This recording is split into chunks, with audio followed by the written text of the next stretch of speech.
All right. Well, thank you for reaching out. I'm really looking forward to helping you answer some questions today. So, yeah, let me know what's your first one. So my first question is that for the application of the these graduate admission courses on PhD, on behalf of that, I have to prepare my educational documents.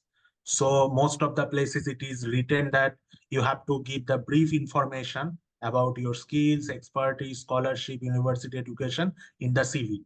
Nowhere it is mentioned that on how many pages. I mean, how many pages I must have to comprise everything for the CB on US based application.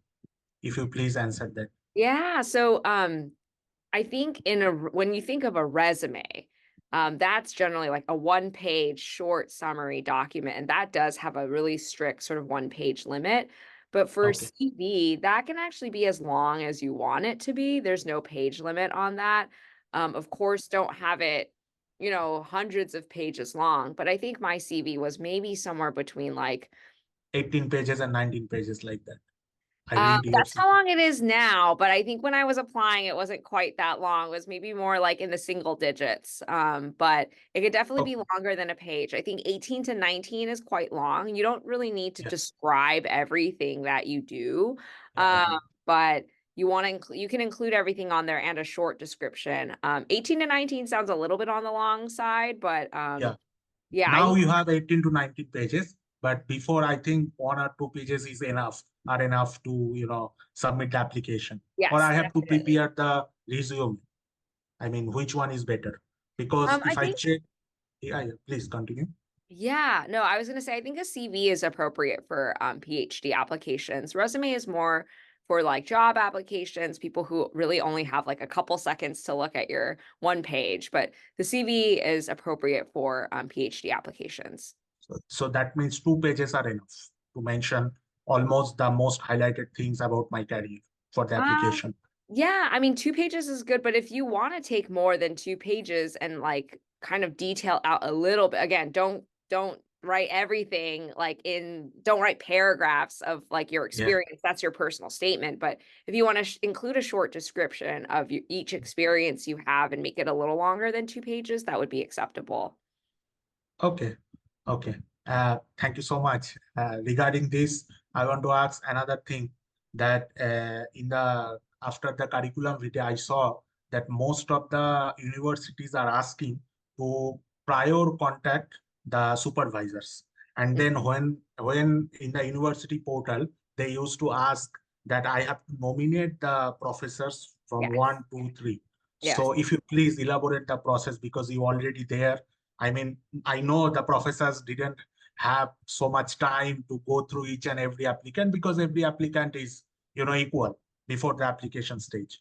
So, how actually this thing is, prejudged or managed? Is it Yeah. luck or is it based on the, obviously it is also luck because if a person have the same expertise, maybe the experience is 1 year, 2 year, or more than 2 years, it matters. But most of the cases, what I feel that it based on the luck. If you Yeah. please elaborate. I 100% agree. I think luck plays so much into all of this, and it's really unfortunate that that is the case sometimes. Everyone is so deserving, as you mentioned, and it really just is sometimes a numbers game and just who happens to be reviewing your application that year and how many spots they have available. And it's not necessarily because you're not qualified.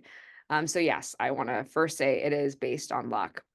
My second answer, you also mentioned reaching out to professors, and I Yeah. would recommend definitely doing that. I think that is the most important thing that you can do to make your application stand out in the process is reaching out to professors, having at least one good conversation with one professor at each program you're applying to, because then they'll remember you when they see your application come in, and then you can even mention it in your personal statement that you had a conversation with a professor in the program. And that will only, again, help you stand out in this game of luck. So, have you have read my blog, right, about my step by step? Yeah. So, in there, I have my template of how to reach out to professors, an email, like how to cold email, and then sort of how to approach the conversation. All of that advice and instructions are all in that website.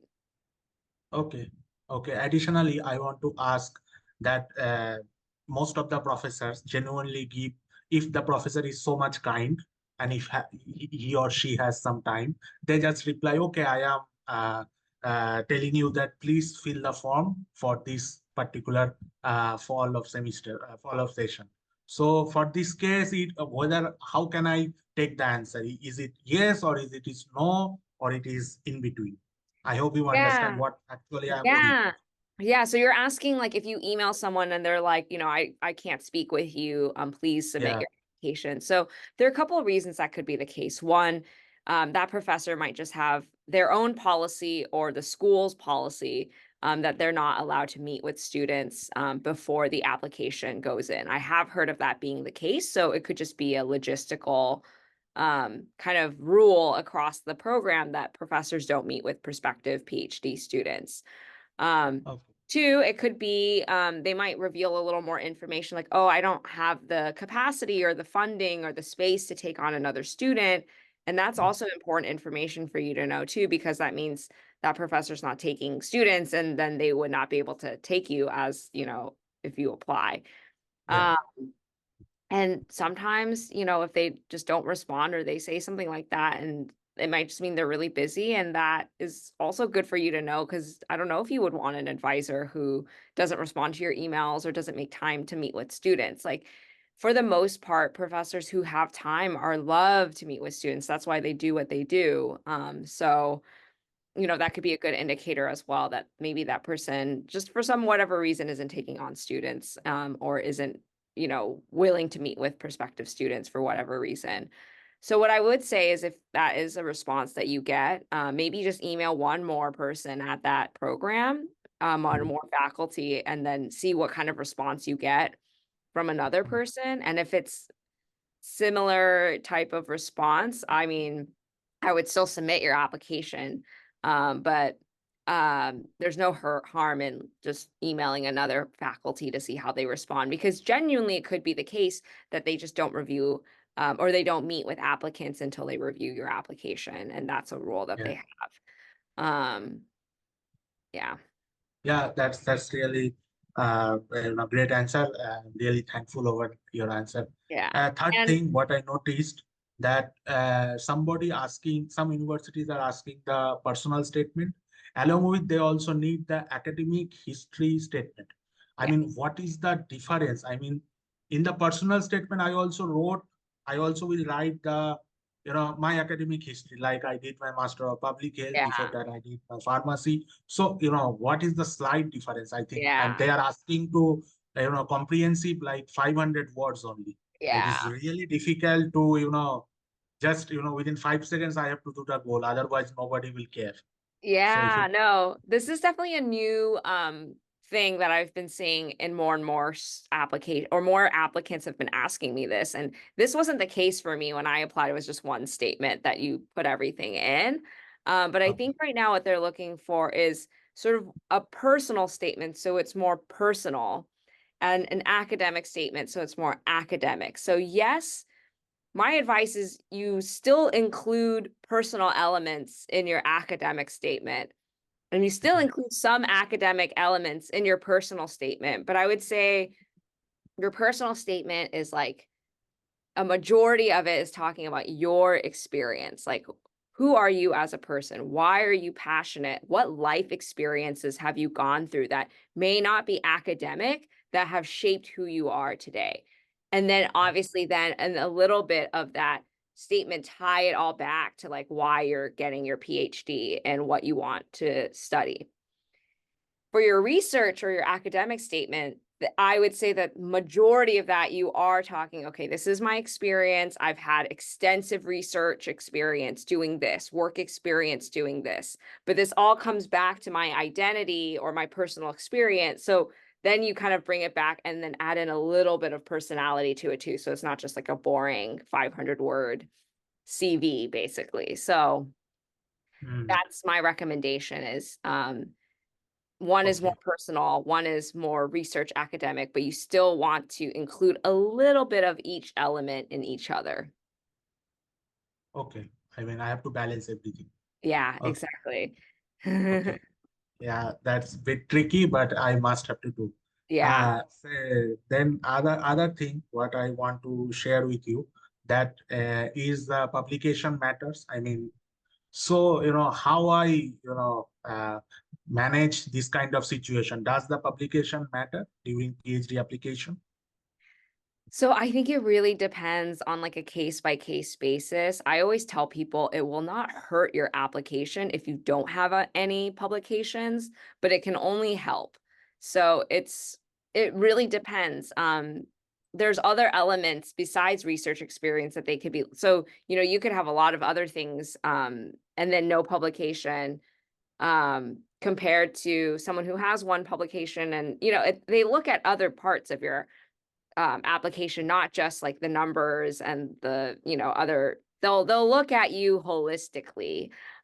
So I wouldn't sweat it too much if you don't So, have a publication. I think you need to show that you're able to publish. I think that's the bigger thing. Like even if you have um, writing that's published somewhere, but maybe not peer reviewed, like a blog post or like, mm, you wrote in your school's like public health journal, like, yeah, that, would be something to uplift if you don't have the okay, publication to just show like I know how to write for an audience, yeah. um, things like that. You can still find ways to showcase yourself without having that like peer reviewed publication.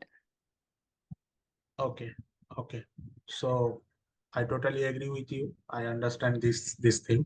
Uh, Regarding the letter of recommendation, I mean, I want to ask you whether it is really required that each and every recommendation, because most of the professors under whom I personally work, they're very busy because they are most of the person are very HOD or something. Yeah. So nowadays electronic recommendation process has been processed. Before that, if I hear, correct me if I'm wrong, that the normal hard copy recommendation, the scanned recommendation letter were processed.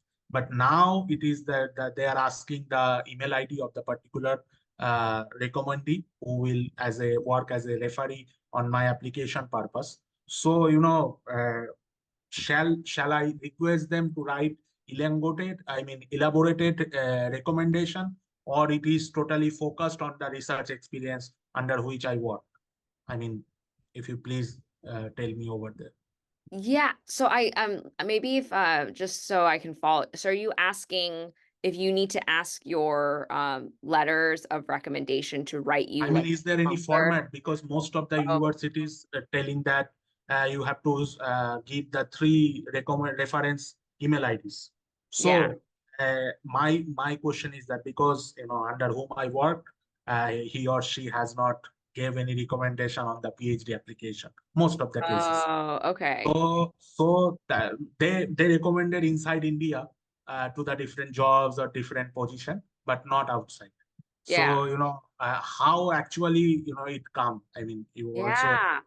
I So mean, this is an interesting question because I've never actually when I was applying to PhD programs, like I was thankful that all of the people that I asked, they just submitted the letter without me like asking me to help them with any like they had yeah, their version of the letter that they already knew they could write. Um, yeah. I'm sure there are like I have Because examples. most of the professors really want that I will go that place, and Yeah. then he or she will be very happy Yeah. because this is a very prestigious thing. Yeah. So that's the point. That's why Yeah. I'm minimizing my Yeah. queries.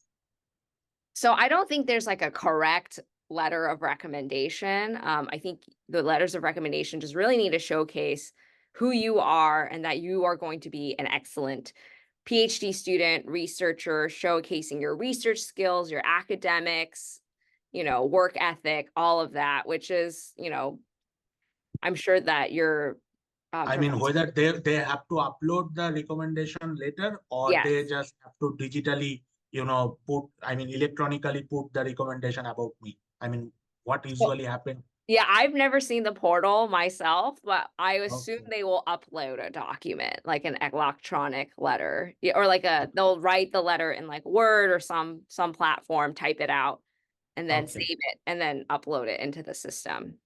And they can Okay. generally upload the same letter for all the different places you apply to. And there are lots of templates of letters of recommendation. I can follow up with you after this call and send you some maybe, but if you're Yeah. worried about, making sure that they include all the content, you can even draft an outline or draft the letter for them and be like, "Hey, I, took the initiative to start drafting out some of this letter to kind of help you like here's the draft of the letter and my current CV and anything else they might want and then send that to them so that way they have something that they're starting with if you're concerned about the content of the letter." Okay. Okay. Uh, that's a very nice and really helpful answer to clear my doubt. My another query is that most of the universities, what I saw, I targeted two universities, but most of the universities wrote that after filling the application, I have to undergone the interview process. Hmm. I mean, what actually, happened during the interview? I know the interview maybe asks, tell about yourself, what your research experience, why you are interested. I know, but you know, you already did your PhD. I don't have to mention from where you already did.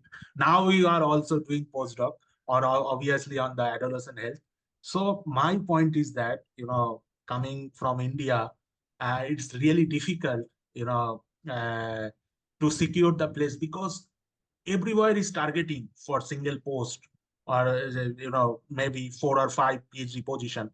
So the fraction is less than 10% of the admission process. So if you please tell, I mean, do's and Yeah. don'ts during the interview, because Yeah. I value your time. I know you are so much busy.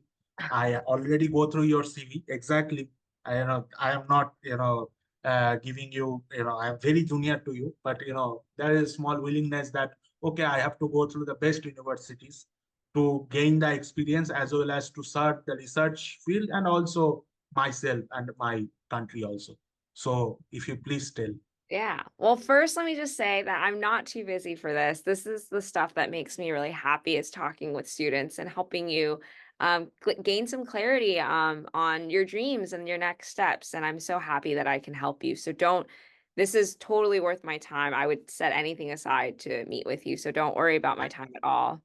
Thank you Yes. so much. Second thing to answer your question is yes, it is a competitive process. And kind of like what we already mentioned earlier on this call, it is very much a numbers game. And I will say that only applying to two programs is a little bit of a risky choice. And I just want to let you know that because that's not a lot of programs. I generally recommend people apply to more because then it increases your chances of getting into at least one of those programs. So I would maybe consider having you or have you consider thinking through, okay, what other schools might you want to apply to just so that, you just said only 9 out of 170, those odds aren't great. But if you apply to more schools, then it's like you have more and more numbers and chances of getting into different places. So I would recommend that you maybe add a couple more schools to your list so that you're not only applying to two programs. Because yes, you want to go to the best place, but sometimes, due to chance, luck, as we mentioned, that might not work out. And it's always good to have some other schools that you're considering as well. Because at the end of the day, no matter where you get your PhD, whether it's from Harvard, Yale, or like wherever, like it Yeah. is a PhD. It's not like my name says like Jessica Liu, PhD, Harvard. It just says Jessica Liu, PhD, and that's what it says for everyone. So at the end of the day, you will be a doctor, you will have a PhD. It doesn't really matter, where exactly you go to in terms of the name of the school, but what you make of your experience when you are there. So, um, I would try to add a couple more schools to your list given that. And then to answer the final part of your question of how to like stand out during the interview, I think that my advice is always so the interview it's really different at different schools. So for Harvard when I was applying, it was just 3 phone calls, like not even Zoom, phone calls with 3 professors, and that's it. That's what they used. Other schools, I actually like went to their campus all day and had sort of a full day, like well, there was like a welcome, a lunch, a breakfast, and activities with students. And then I would like in between all of that meet with professors and like have little interviews, but it just sort of felt like an open house kind of day. And regardless of like what kind of interview it is, it's going to be a little stressful. It's going to be exhausting.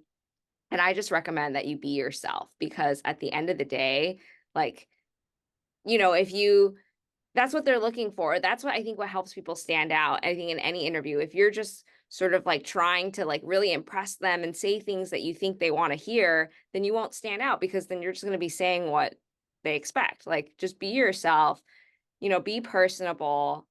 These are all human beings as well, all of the professors who are interviewing you and assessing you and to see whether you know, are going to be admitted. So you have your amazing CV, your amazing research experience and work experience. So the interview is really to add sort of like, again, who you are as a person to all of that. Okay, so that means you are saying that I must have to be actually what I am. I don't have to be take so much tension, nervousness, or hesitation.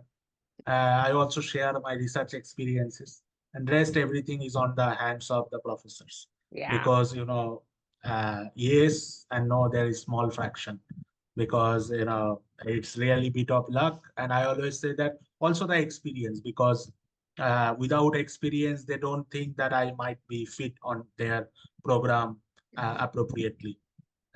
So that's why I chose two universities. Yes, it is true that I have to apply more schools for the better opportunities, better acceptance. But apart from that, also there are so many language requirement exams, and also the GRE also fixed on that. So if you ask me personally, that it's really difficult to give another admission exam related to GRE and also the English Yeah. level language program. So I already gave the Duolingo exam test for the English proficiency. I also scored whatever the score is, minimum required to Yeah. fill the application form, and also the ELP program. I mean the Yeah. graduate assistant or the teaching assistant. I already filled that. uh, Related to English language proficiency, that most of the cases they also ask the last university whether I completed my education on the English language, like medium of instruction later. So I might be feel on that. I mean, is that really matter during the application process? I mean, if I fill the application with Duolingo test and also the last university attending letter of instruction letter, like Master of Public Health, I did full in English language because usually in India, every master degree and bachelor degree turned into the English language. It doesn't matter that you are coming from regional state or something else. Yeah. So I have both the language certification and also I gave the Duolingo test. So whether is really this certification a lot matters? No. I mean, if they mention that either or means IELTS or TOEFL or Duolingo. I mean, if you please elaborate on that. Yeah, I think for I kind of understand what you're saying, and I think what I would just recommend is if you have any hesitancy of like whether you meet the English proficiency requirement before applying, just email the admissions office and say, Yeah. "This is what I've done. Do I meet your minimum requirements to apply?" And for the most part, you can ask the admissions office and they'll respond pretty quickly and tell you, and then you can do that to a couple more schools to figure out again, like, do you meet their minimum requirement to apply? And as long as you meet the minimum, then you can apply, and then from there they're not going to be assessing your English proficiency as a part of like whether you're worthy of being a PhD candidate, like, Okay. or a PhD or a candidate for their PhD program. So like at that point, like as long as you're able to fill out all the applications and not and like the fact like if your English proficiency sort of matches like your application materials and they look all good, then I think like, it There's no doesn't need to matter worry. beyond meeting the minimum is I guess what I'm trying to say. Okay. Yeah. Okay. So, I mean, uh, my last question would be, that most of the cases I have seen and gone through the schools, everywhere mentioned that minimum 5 years of education. I mean, to complete the PhD. Yeah. So if you tell me that because you also did your PhD and now doing postdoc from US. So if you please tell me that if I select one of my dream university or dream school, then I directly start the working on the respective project, or I have to go through the certain classes Yeah. or fulfilling the credits, or the I have to go through the coursework. If you please elaborate. Like in Yes. India, I mean, in first year and also second year, we have to go through the particular courses. Hmm. And then, I mean, coursework like the master's and the bachelor graduation, degree post graduation. So after that, I have to prepare the synopsis for the protocol presentation. And then last 2 or 3 years, I have to focus only the project. Yeah. So what is actually happened in US, if you please tell? Very similar. So you won't be surprised. Yeah, for the first year or two, 2 years really, you Yeah. will be taking a lot of coursework. Some of it will be master's level, some of it will be doctoral level. And that, so yeah, I had a full course load my first 2 years. And then after that, you then work on your dissertation project, and that can take anywhere 2+ years, so that's where it can be variable, but you definitely spend the beginning of your PhD doing coursework. And you still have time to do other side projects, side research, but you will have a full course load. Some programs might be different in that they might spread that coursework out across the years. That's a little bit less common. But for the most part, you can expect to spend the first, 2 years doing coursework. And then after that, then you'll be on your own schedule and pace of working on your dissertation. Okay. Yeah. Okay. And what about the graduate uh, research assistant and the teaching assistant? If you please elaborate. I mean, I Yeah. know the actual from the word, but what is the practical? I mean, if you please tell. Yeah, so you'll have opportunities to do research, whether it's with your advisor or in your program or just anyone. There are always people, professors, who have grants that are looking to hire research assistants to help them with their work, and that's good because you might get paid and you will also get research experience. So, that's something that is definitely available to a lot of PhD students to help supplement their stipend or help. Um, Pay for their stipend in certain cases. It depends on the program.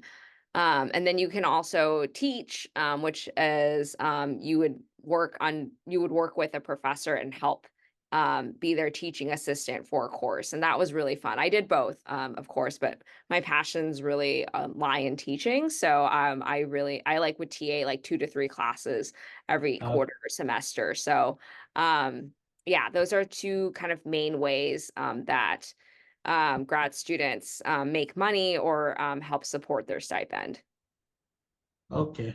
Okay. So that means, if any option, I must be flexible.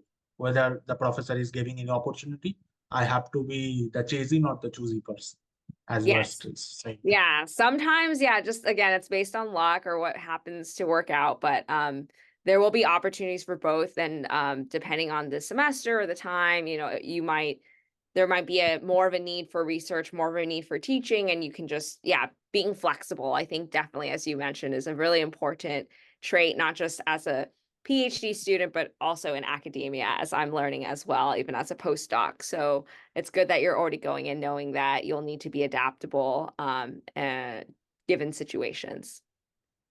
Exactly. Exactly. So I must have to approach. So Yes. then Oh, from look at him, that. I get to know about you and everything. And then I really saw Aw. that you really supported a lot of students. I'm really thankful because, please don't mind that in India, it's a bit, tricky and difficult situation. I mean, whether you are applying outside from India. Definitely. So, yeah, because of the population and also you know, everyone is talented, that the fraction actually matters because everyone having the same brain, same expertise, good marks, good internship experiences, and also the research experiences. Yeah. What matters? The slide, I mean, this is the 19 and 20 difference. The fractions matter. Yes. No, I and you mean, said it really well. And I just have to say that you are amazing. You will achieve your goals. Again, I don't know how exactly it's going to pan out, but I promise you that you are on the right track. You're doing everything you need to. And, I really do believe in you. You're doing everything you can. Um, my one piece of advice is maybe a couple more schools if you can find just, as yeah, we've been yeah, talking to help with the numbers. yeah. Um, but I know it's a difficult journey. I know it's a difficult path and it seems like, Uh, oh my God, there's so many people applying. How does this happen? But it will work out. And, I believe that everything sort of happens for a reason. So I think that hopefully yeah, your application uh, will stand out and exactly. And it's very prestigious journey from our village because it's really difficult to go outside even from the it state. is. I So, know. and from the Yeah. country, it's really, just when you are doing good, God is also helping you to push, go through and go forward. Yeah, no. And I'm glad you have that passion and that you're not afraid to, chase after this. And that's why I think that the fact that you're even, you know, going on this journey to apply to PhD programs, that's a huge accomplishment, kind of knowing that, it is gonna be maybe a little bit of a difficult journey, but I, really think that you're doing everything you can to maximize your chances if, again, you maybe think about more schools and, like, you it's going to, I don't even know how to say this anymore. I really do I, admire you, and I think yeah. that, I admire you for chasing after your dreams and, working hard, and you're inspiring me because, I have my ups and downs too in my postdoc journey in my life, and, just hearing you is also No, inspiring no, as no. well, so I wanna let you You know. will inspired a lot of students from different corner of the world. Sometimes I saw your post on your presentation, Mm. oral presentation. I also go through, I also follow because Oh. in the least number of seniors who actually, help students from the core of their heart. It's really because nobody has their full time.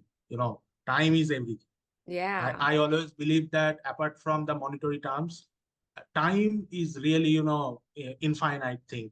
yeah, If it is gone, then it can't be, that's returned true. back. Yeah, So it's really difficult. I always believe that let's try for the application. Regarding the application, I also contacted different coordinators because in the respective program there is always mentioned that if any question, just write to yes. coordinator Mhm. like Dr. Amy or like that, Yeah, yeah. XYZ. Yeah. So what they told that I have to fill the application in the Yes, SOFAS application form along with the graduate school application form. yes. I mean, both. I mean, if you please clarify. I mean, I know that different schools having different application system, Yeah, but most of the universities, I mean, I contacted two yeah. university coordinators. They proposed me that Devraj, it's better to apply both the places.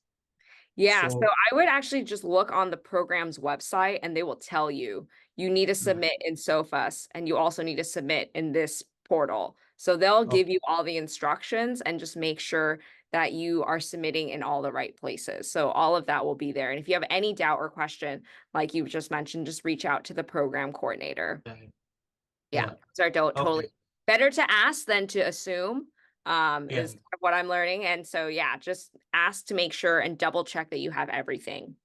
So basically, the application will open in the September, and in the January and February they took the interviews, most Yes. of the cases, Yeah. Hmm. and I mean by April or by May, they are telling that you will get the admission letter, Yes. Yeah. or I mean, Probably or they will. sooner. You'll probably know February, March, April. That's when they let people know. So by Okay, May, you're deciding. So yeah. okay. Yeah. Okay. So, I mean, mm, if my application was not succeeded, then also they reply no. It's Uh, bit, I mean, just one question that if I selected, then they will definitely notify me. If I am not, then they will not. They email or they just, they'll tell you, yeah. They will let you know if you don't get into a program. Like they're not just gonna leave you hanging. They'll okay. let you know. Yeah. Okay. So, because, clarity is very much important because, Oh yeah. uh, yeah, I will think that, I will get the admission Yeah. later, one No, day, no, two no. days, Yeah. So they they'll will. tell you, and what I would say is stay off all of the websites. Like don't go on Reddit, don't go on Grad Cafe. Like they'll email you when they've Mhm. made a decision. And whether that's an interview, you got in, you got waitlisted, your application's not considered, they will definitely tell you. So Okay. yeah. And you're Okay. also like, if you haven't heard from a school by like end of March or April, you're also welcome to just email the program coordinator, be like, hi, I just Okay. want to know if my application's still being considered. Like, I think that's more than okay to ask because they know that you need to plan your life too. And you can't just be, hanging on by a thread waiting for a response. And they know that. So that's totally okay to, reach out to them if Exactly. you really don't hear anything by a certain time. Exactly. Yeah. Exactly.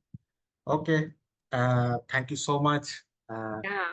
Well, let me know if you Respect. have other questions. Again, don't feel bad. Like I have all the I time. mean, almost I have done because you already gave all the brief information what I actually required. Although, you know, I am now a bit confident, more confident now because I always believe that if you meet a person in person, it is excellent. If you at least meet with her or himself with the virtual video call, then it is absolutely fine because in this way, the person also understand what actually I am Yeah. trying to get to know Yeah, definitely. to clear my doubts. So it's Yeah. really helpful. No, and like I said, don't doubt yourself. I think you're an amazing candidate. You have everything that it takes to be a wonderful PhD student, and get into your program of your dreams. At this point, it is kind of just based on numbers and luck, and I say we because I'm here in this journey with you now too, supporting you. We have to just find a way to help you, like you said, find a way to get your application to stand out just a little bit more, and give it that extra, spark. So Exactly. I can't promise anything because, as you know, it is luck, but we can do our best. And that's, you know, as long as we do our best, what else can we do? You My family is from Taiwan. But I was born here in the US. Yeah. Oh, Yeah. okay. That's Yeah. nice. That's nice. Hmm. Anyway, I'm really happy to first meet with you in virtual Yeah. session and also discuss this thing in one-to-one session. It's really helpful, and Yeah. I firmly believe that we will meet one day in US Yes. Yes. because this is my dream. Because Yeah. it's really great because the person who is helping her, who is showing her hands for help, it's really amazing. Oh, I am thank really you. thankful from the bottom of my heart. Really, I am truly, Aw. from the core of my heart, true, Thank you. because I am too. Like you've made my day. Just by meeting yeah, with yeah, me as well. And I'll yeah, see you at a future public health conference or something. It's gonna happen. exactly. Don't worry.